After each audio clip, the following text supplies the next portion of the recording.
जाएंगे तो बात बनेगी नहीं। एक एक श्रोताओं के लक्षण की बात बताऊं। श्रोता सुमति सुशील सुचि कथा रसिक हरिदास, ये 5 लक्षण श्रोताओं के। जिनमें ये लक्षण घटित होता है वो 1 नंबर श्रोता, और नहीं तो सोता सरौता, कथा अच्छी लगी तो ठीक है, नहीं तो सरकौता, सरकते बनेगा। तो इसलिए श्रोता सुमति, सुंदर मति वाला, सुशील सुचि, पवित्र रहने वाला, कथा रसिक, हनुमान जी की तरह रसिक, प्रभु चरित सुनबे को रसिया, रसिक, कथा रसिक, और हरिदास, वयम तो हरिदासा नाम, भगवान का दास। क्या प्रमाण है कि दास हैं? अब हम तो यहाँ कहते कहते थक गए, हमारे चेले तो हमारी बात सुनते हैं। मैं तो सुन लेता हूँ, मैं तो चेले चेलियों की बात मान लेता हूँ, वो जो कहते हैं वही करता हूँ, मेरी नहीं सुनते लोग। मुसीबत तो इस बात की है, मैं कहता हूँ भाई तुम सरकारी चिन्ह लगाया करो, कम से कम ये लगाया करो, ये भगवान के चरण चिन्ह है, और ये जहाँ लगा हो जमदूत हाथ नहीं लगाते ना, वो भागते हैं देख करके भी सरकारी आदमी है, इसको छुएंगे तो मार पड़ेगी। अभी हम सुनाएंगे अजामिलोपाख्यान में आने वाला है, अभी सुनाएंगे आपको कि जमदूत बड़ी पिटाई करते हैं अगर सरकारी आदमी को कोई हाथ लगा दे, तो इसलिए लगाना चाहिए। बढ़िया, इस जिस परिसर में हम लोग बैठे हैं, अब इससे बड़ा, इनसे बढ़कर के पहले धनवंतों में, श्रीवंतों में इन सब का नाम आज भी लोग गिनते हैं, लेकिन बिना तिलक के तो यहाँ कोई कर्मचारी नहीं रहता था महाराज। जिस समय व्यवस्था थी, अब तो नई पीढ़ी की बात नई नहीं कहा जा सकता, लेकिन पहले उसी की भर्ती होती थी, नौकरी उसी को दी जाती थी जिसके यहाँ लगा हो, अथवा उससे कहा जाता है कि रोज लगाओगे तो यहाँ तेरे को नौकरी मिलेगी। तो इसलिए ये वो परंपरा है, लगाना चाहिए। देवियां एक लाल वाला लगाए और पुरुष तीनों लगाए। भाई पुलिस का यूनिफॉर्म पहन के जाए तो लोग समझेंगे कि पुलिस वाला है, और ऐसे सादे में जाए कौन उसको पुलिस वाला माने? उससे कोई डरेगा भी नहीं। तो इसलिए जरूर धारण करनी चाहिए। भगवान के चरण है, सफेद जो है ये भगवान के चरण है, और बीच में लक्ष्मी जी। लोग धन के पीछे भागते हैं, मैं तो कहता हूँ लगाया करो ना, देखो उसका प्रभाव भी तो देखो। धनम मदीयम तब पाद पंकजम, भाई भगवान के चरणों में लक्ष्मी जी का निवास है। बीच में ये लाल जो है ये श्री जी हैं, इसको श्री कहते हैं। भगवान के चरण चिन्हों को धारण करें, तिलक जरूर लगाया करें। तिलक लगाने से आपका कोई नुकसान नहीं है। कई लोग कहते हैं कि हमारे मित्र मंडली कुछ कहते हैं, वो तो वैसे भी कहेंगे, दुनिया तो दुनिया है, सिर उठा करके चलो तो कहेंगे अकर के चलते हैं, झुका के चलो तो कहेंगे अपने आप को ही देखते चलते हैं आजकल, और थोड़ा सा आवाज सुन के उधर देखो तो किधर से आवाज आ रही है, फिर कहीं न कहीं से आवाज आए, कभी इधर देखते हैं कभी उधर देखते हैं। लोगों की ताने बाने सुन करके अगर आंख फोड़ लो तो फिर कहीं न कहीं से आवाज आए, जो जैसा करता है उसको तो भोगना ही पड़ता है। बड़ा विचित्र संसार है महाराज, न जीने दे और न मरने दे। मुझे किसी की पंक्ति याद आती है कि हम चाके गरीबां को सीने नहीं देंगे। गरीबां कहते पहले वो गला नहीं होता था, धागे वाले जो कुर्ता लोग पहनते थे, चैन धागे का होता था, तो वो अगर फट जाए तो वहाँ के लिए प्रयोग है कि हम चाके गरीबां को सीने नहीं देंगे, तुम जहर भी पियोगे पीने नहीं देंगे, गम है कि तुझे चैन से मरने नहीं देगा, हम हैं कि तुझे चैन से जीने नहीं देंगे। महाराज दुनिया तो दुनिया है, दुनिया वालों का क्या, इस सब से दूर हो करके। हाँ, अब नहीं, मैं तो गाता नहीं हूँ, नहीं तो हाँ ऐसे ही सुना देता हूँ, दुनिया वालों से दूर दूर रहना चाहिए, इस सबसे बहुत दूर रहना चाहिए। ये अपनी मतलब मन शरीर से व्यवहारिक जगत में तो चलना ही पड़ेगा, लेकिन मन शरीर से सबसे दूर रहो, सुखी रहोगे, सबसे निर्लेप रहो, सुखी रहोगे। इसलिए जरूरी है 2 मिनट कीर्तन करें श्रद्धा भाव के साथ।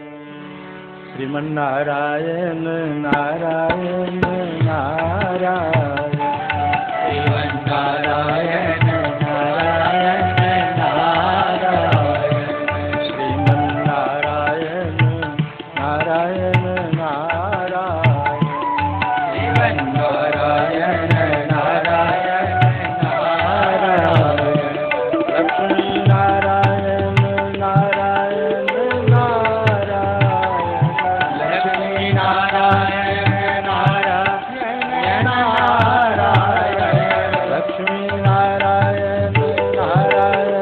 नारायण, लक्ष्मी नारायण नारायण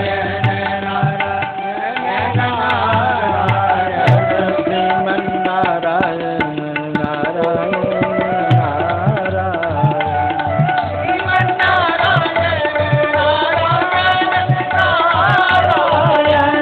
श्रीमन नारायण नारायण नारायण, श्रीमन नारायण नारायण नारायण। बोलिए लक्ष्मी नारायण भगवान की जय।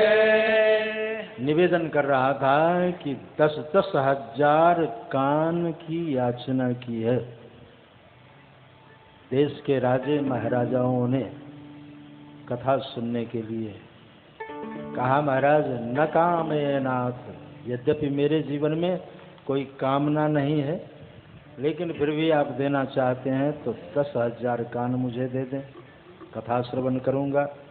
जिनके श्रवण समुद्र समाना, कथा तुम्हारे सुभग श्री नाना, भर ही निरंतर हो ही न पूरे, तिनके ये तुम कह गृह रूरे। ऐसे श्रोता बनने के लिए महाराजा पृथु ने कान की याचना की। इन्हीं के खानदान का वर्धन हुआ है। विजिताश्व है, विजिताश्व के प्राचीन वर्री हुए।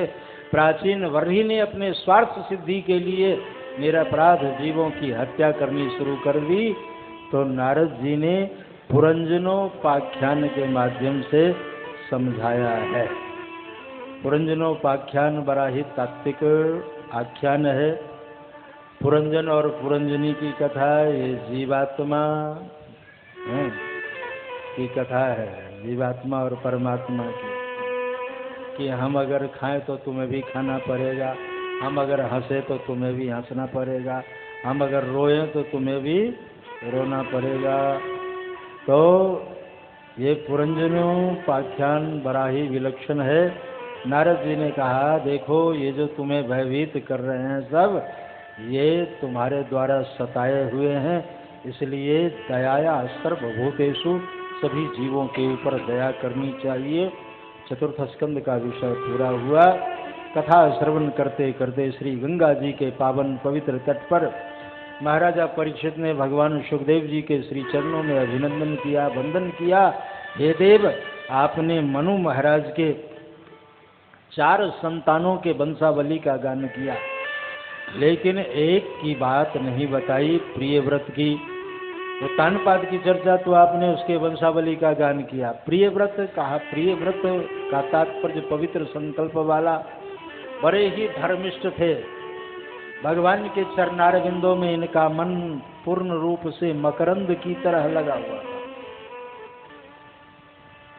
बाढ़ उत्तम भगवत उत्तम श्लोक श्रीमत् चरणारविंद मकरंद रस आवेशित चेतसो, ऐसा लिखा कि भगवान के चरणारविंद में ये मकरंद की तरह थे, ऐसी भक्ति थी। लेकिन ये गृहस्थाश्रम में प्रवेश किए। राजा ने पूछा ऐसा क्यों? कहा कि इसके मूल में रहस्य है। भगवान को भी योग्य माता पिता की आवश्यकता होती है। भगवान सबके यहाँ तो अवतार लेते नहीं, तो भगवान ने ही आदेश किया कि तुम गृहस्थाश्रम में जाओ, क्योंकि मैं तुम्हारे खानदान में ही अवतार लूँगा, तुम्हारे खानदान में पुत्र के रूप में आऊँगा। और ये गृहस्थाश्रम में प्रवेश करते हैं। इनके 7 पुत्र हुए हैं, जिनको एक एक द्वीप का आधिपत्य सौंप दिया, क्योंकि इनके रथ के पहियों के लीक से 9 खंड हुआ और 7 जो है द्वीप बने। एक एक द्वीप का आधिपत्य सौंप दिया। इन्हीं के खानदान में आगे चल करके मेरु देवी के यहाँ भगवान ऋषभ देव के रूप में अवतार लेते हैं। बोलिए ऋषभ देव भगवान की जय। भगवान ऋषभ देव के 100 पुत्रों की चर्चा है। भगवान ऋषभ ने अपने सभी पुत्रों को बुला करके उपदेश किया है कि ये जो शरीर मिला है पुत्रों, ये सिर्फ संसार सुख के लिए नहीं, यह तन कर फल विषय न भाई, स्वर्गों स्वल्प अंत दुखदाई। इस शरीर को पाकर के भगवान में मन लगाने की आवश्यकता है। भगवान को पाने की चेष्टा करो, जतन करो, सफलता मिल जाएगी। यद्यपि उपदेश तो सामूहिक रूप से किया, जैसे क्लास में टीचर पढ़ा तो देते हैं, लेकिन असर किसी किसी के ऊपर होता है। जो चैतन्य होता है वो तो महाराज एक ही बार में सुना देता है, और कई जो है बार बार पढ़ने के बाद भी नहीं समझता। एक बार एक टीचर टास्क दे दिए और बच्चों से पूछा, 1-2 तो सुना दिए, तीसरे से पूछा, उसने कहा समझ में नहीं आया। फिर समझाया, कहा अब समझ में आया, कहा नहीं आया। तो आखिरी में कान पकड़ के एक थपाक लगा, समझ में आया, कहा आ गया। बोले वृंदावन बिहारी लाल की जय। तो कई तरह के छात्र होते हैं महाराज। अब यहाँ सभी पुत्रों को समझाया, सबको उपदेश किया, लेकिन एक के हृदय में भाव बैठ गया, पिता की बात समझ में आ गई। उनका नाम था भरत, जिसके नाम पर इस देश का नाम भारतवर्ष पड़ा। पहले इस देश का नाम था अजनाभ वर्ष, अजनाभ वर्ष कहते हैं। तो भरत जी के नाम पर इस देश का नाम भारतवर्ष पड़ा। ये बड़े ही प्रतापी थे और परम भागवत थे। एक बार महानदी में कटी भर जल में खड़े होकर के भगवान का भजन कर रहे थे। इतने में जंगल में से एक सिंह की दहाड़ सुन करके एक हिरनी जो गर्भावस्था में थी वो नाला पार करने लगी। तनाव के कारण पेट फट गया और वो मृग शावक जो था उस नाले से बहता हुआ मुख्य धारा में आया और इनके शरीर से जा लगा। स्पर्श पाने के बाद आँख खुली तो देखा मृग शावक को, और जीवित अवस्था में दया की, उसको जमीन पर ला करके और हरी हरी घास निचोड़ करके उसके मुख में रस डाला। वो चैतन्य हो गया। खूब लालन पालन करने लगे, उसमें मोह हो गया। आँखों से ओझल हो तो आश्रमों में जाकर के द्वार खटखटाते, मेरे बच्चे को देखा, मेरे बच्चे को देखा। लोगों को बड़ा आश्चर्य होता है, तो ऐसे तपस्वी और हिरण के बच्चे में मन लगाया। ढूंढ रहे हैं चारों तरफ, क्योंकि मन लग जाता है, और जिसमें मन लग जाए वही शरीर मिलता है। स्त्री में मन लग गया तो स्त्री बनना पड़ेगा, पुरुष में मन लग गया तो पुरुष बनना पड़ेगा, कभी स्त्री पुरुष, कभी पुरुष स्त्री। और कहीं कुत्ते बिल्ली में मन लगाए तो कुत्ते बिल्ली की योनि में जाना पड़ेगा। आजकल तो कुत्ता पालने का रिवाज है, लोग अपने घर के आगे बोर्ड भी लगा देते हैं, यहाँ कुत्ते रहते हैं, कुत्तों से सावधान। हमने कहीं पर ये बोर्ड नहीं देखा कि यहाँ आदमी रहते, यहाँ मनुष्य रहते, ऐसा नहीं, बस कुत्ते रहते हैं। वैसे आज तरक्की दो की ही हुई है, कुत्तों की और जूतों की। जूता चाहे लोकसभा हो चाहे विधानसभा हो, राजनेताओं के सिर के ऊपर गुजरता है, खूब जूतेबाजी होती है भाई। जो पूरे देश का बागडोर जिन लोगों के हाथ में है, उनके सिर पर जाके बजता है, ये कम तरक्की की बात नहीं। या तो जूतों का प्रमोशन हुआ है अथवा कुत्तों का।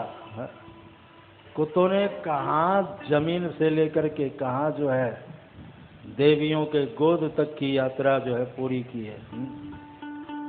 यहाँ तक कि आंचल का दूध भी पीना शुरू किया है। बच्चा जो है नवजात शिशु को जहाँ होना चाहिए, नवजात शिशु को लोग डाल देते हैं रेरी, चकेल गाड़ी, चलो अंग्रेजी में उसको कुछ कहते होंगे, उसमें बच्चे को डाल दिया और कुत्ता गोद में, जबकि वो दो ही काम जानता है, काटना और चाटना। प्यार करो तो चाटेगा, सोटी दिखाओ तो काटेगा, काटे चाटे स्वान के दुहु भांति विपरीत। लेकिन लोग पालते हैं। कई लोग तो कहते हैं महाराज बड़ा आज्ञाकारी है, मैं तो देशाटन करता रहता हूँ। कहा महाराज मैं पार्क में बैठा रहता हूँ, आगे लॉन जो है घर के आगे कुर्सी लगा के बैठा रहता हूँ, फोन आता है तो ये मेरे को बुलाने आता है, डॉगी हमारा, ये बुलाने के लिए आता है कि फोन आया है चलो। हमने कहा ठीक है भाई, बढ़िया, सिर पर बिठाओ, कंधे पर बिठाओ, जो भी करो। तो कुत्ते में मन लगेगा तो कुत्ते की योनि मिलेगी। अंते या मति सागति, अंत में जिसमें मन लग जाए वही गति। अब हिरण के बच्चे में मन लगाया तो हिरण शरीर मिला। विचार करने लगे कि राम राम, मैं इतना बड़ा तपस्वी, ये जानवर चौपाया जानवर की योनि में आया, इस शरीर का त्याग करो। उस शरीर का त्याग कर दिया। अंगिरा नाम के ब्राह्मण के यहाँ सबसे छोटे बालक के रूप में आए। पहले से उनके यहाँ 6 बच्चे थे, 7वें में ये आ गए। और भाभियों ने देखा कि देवर जी बड़े हट्ठे कट्ठे जो है आए हैं, इनसे खूब काम लेना है। खूब काम लेती कि देवर जी बहुत अच्छे, गेहूँ पिसा करके ले आएंगे, उसे बोरी लाद देती और वो अपना ले आते। मना करने की आदत थी नहीं, जिस कार्य के लिए कह देती वो उसी कार्य में लग जाते। और फिर भी संतुष्ट नहीं हुई तो देवियों ने अपने अपने पति को सिखा दिया, ये तुम्हारा भाई 5 आदमी का भोजन अकेले करता है, काम धंधा कुछ करता नहीं, इसको जंगल में छोड़ाओ, कम से कम फसल की रखवाली करेगा। वहाँ भुट्टे का फसल लगा हुआ था, मक्की का। कहा चलो वहाँ रखवाली करे, मंच बना के बिठा दिया। मना करने की आदत थी नहीं। चिड़िया आती, बंदर आते और खूब खाते, ये तमाशा देखते, बल्कि ऊपर से कहते कि राम की चिड़िया राम का खेत, खा लो चिड़िया भर भर के। राम की चिड़िया राम का खेत, खा लो चिड़िया भर भर के। खाओ मेरी चिड़िया, आओ मेरी चिड़िया, खाओ मेरी चिड़िया भर भर के। खाओ मेरी चिड़िया, खाओ मेरी चिड़िया, खाओ मेरी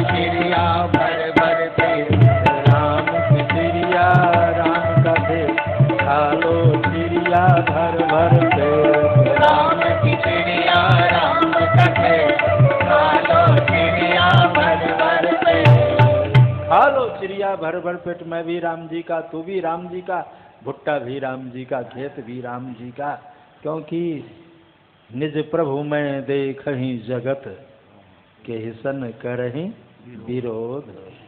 ये तो परमहंस विद्या का दान करने के लिए इनका अवतार हुआ था। सब में प्रभु की झांकी देखते थे। भाई लोग कुछ दिनों बाद हंसिया लेकर के गए फसल काटने, देखा मैदान साफ। पूछा भाई साहब ये भुट्टे कहाँ गए?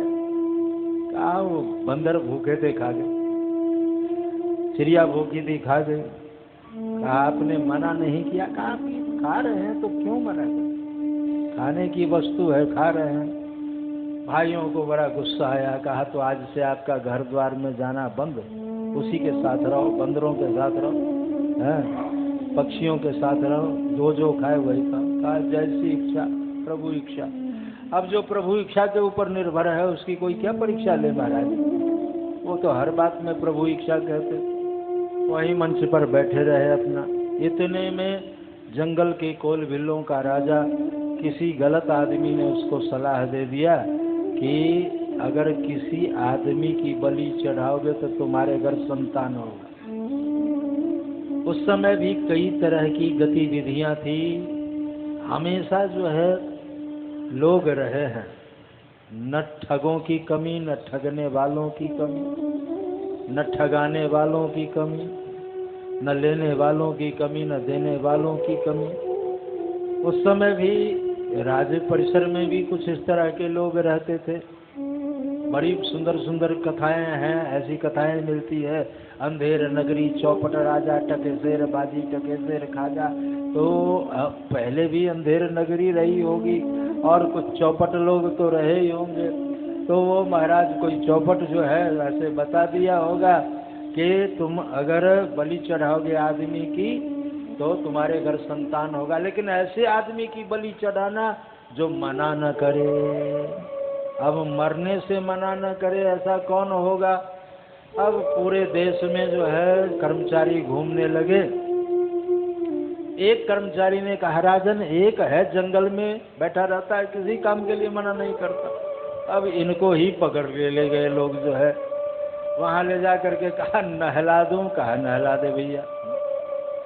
कहा नया वस्त्र पहना दूं? कहा पहना दे भैया। कहा लड्डू खिला दूं? कहा खिला दे भैया। कहा बलि चढ़ा दूं? कहा चढ़ा दे भैया। मना करने की आदत तो थी नहीं। कहा चलो सिर झुका, और जैसे सिर झुकाया वो जल्लाद जो है जैसे उठाया हथियार, भद्रकाली माता उच्चाटित हो गई और उसके हाथ से तलवार लेकर के उसी की जो है जितने लोग थे जल बलि चढ़ाने गए थे सबको गोविंदाय नमो नमः माता जी करने लगी। ये तमाशा देख रहे थे, मना करने की आदत तो थी नहीं, मना क्यों करें। तो देखा माता जी अपना काम कर रही है, चलो मैं अपना काम करूं। नदी के किनारे और चलने लगे। गोविंद मेरो है, गोपाल मेरो है, गोविंद मेरो है, गोपाल मेरो है। श्री बांके बिहारी नंदलाल मेरो है, श्री बांके बिहारी नंदलाल मेरो है। श्री बांके बिहारी नंदलाल मेरो है। श्री बांके बिहारी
नाथ भगवान की जय। नदी के किनारे अपनी मस्ती में भजन कीर्तन करते हुए जा रहे थे, वहां भी आफत आ गई।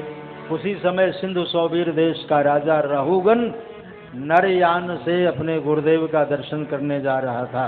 नरयान मतलब पालकी, 4 का हार पीछे 4 आगे, और उसमें बैठा पालकी में बैठ करके जा रहा था गुरुदेव का दर्शन करने के लिए। एक का हार बीमार पड़ गया, तो पहले राजा लोग बेगार में पकड़ लेते थे, कहा जाओ कोई होगा इधर उधर देखो उसको पकड़ के लाओ, पालकी ढोना है। अब और तो कोई मिला नहीं, नदी के किनारे यही जा रहे थे जर भरत जी महाराज, इनको पकड़ लिया और कहा चलो पालकी ढो। पालकी तो कभी ढोए नहीं थे, अपनी मस्ती में चलते, साधु तो साधु है। बस एक गड्ढे में इनका पांव गया और पालकी पकड़ रखे थे जोर से, छोड़े भी नहीं उसको महाराज। गड्ढे में जैसे गए, पालकी गोविंदाय नमो नमः। अब राजा रहुगन कुपित हुआ, छड़ी निकाला और कहा किमिद मरे प्रमत्तस्य, प्रमत्त देखने में इतना तगड़ा, और तूने मुझे गिरा दिया। चौथे करोमि चिकित्साम दंडपानी रेव, आज इसी दंड से मैं तुम्हारी चिकित्सा करूंगा। पहली बार मना किया, मूर्ख किसकी चिकित्सा करेगा, मेरी चिकित्सा करने का सामर्थ्य तुझ में नहीं है, और शरीर की चिकित्सा करेगा तो शरीर क्या है। अब राजा को कहना पड़ा मिट्टी, और कहा इस कंधे के ऊपर जो पालकी है वो क्या है, कहा एक प्रकार की वो भी मिट्टी। कहा उस पालकी के भीतर बैठा है वो कौन है। अब राजा को कहना पड़ा महाराज वो भी मिट्टी। कहा तो एक मिट्टी दूसरे मिट्टी की क्या चिकित्सा करेगा मूर्ख। कहा महाराज आपने इतनी बार मुझे मूर्ख कहा, आप हैं कौन। आज तक राजा को मूर्ख कहने वाला कोई ऐसा पैदा नहीं हुआ, आप बार बार मूर्ख कह रहे हैं क्यों। कहा मूर्ख है इसलिए कह रहा हूं, तू बता सकता है इस देश का नाम क्या। कहा अरे महाराज ये तो कोई भी बता सकता है, भारत। कहा किसके नाम पर इस देश का नाम भारत पड़ा। कहा एक भरत नाम के राजा हुए। कहा क्या तूने उस भरत नाम के राजा को देखा है। कहा देखा नहीं महाराज, सुना है। कहा अहम पुरा भरतो नाम राजा, अरे मैं ही वो भरत नाम का राजा हूं जिसके नाम पर इस देश का नाम भारतवर्ष पड़ा। अहम पुरा भरतो नाम राजा, विमुक्त दृष्ट श्रुत संग बंध। कहा मृगो भवम मृग संगा गतार्था, हमने एक मृग का संग किया इसलिए मुझे मृग योनि में जाना पड़ा, अब मैं ब्राह्मण शरीर में आया हूँ। कहा महाराज आप तो अपने पूर्व जन्म की बात जानते हैं, तो मेरे पूर्व जन्म की भी बात बता दो, मैं पूर्व जन्म में कौन था।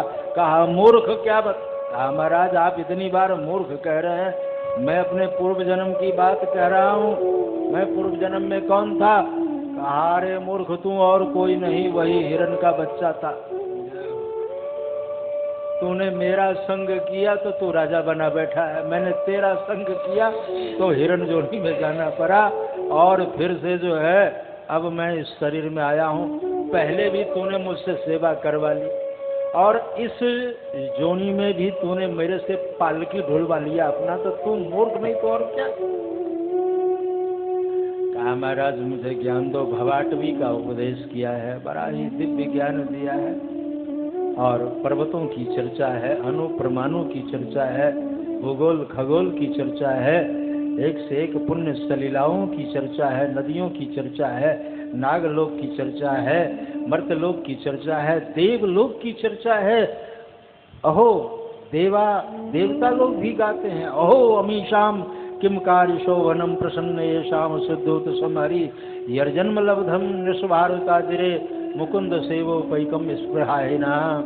एक देवा ही गायंती, देवता लोग गाते हैं भारतवर्ष की महिमा, कि भारतवर्ष के लोगों ने कौन सा तप आराधन किया है जिनके सामने भगवान प्रत्यक्ष दर्शन दे देते हैं। उनसे वार्तालाप करते हैं, उनके सुख दुख में शरीक होते हैं। यर्जन्म लब्धम नृषभार ताजरे मुकुंद सेवो पैकम स्पृहाय।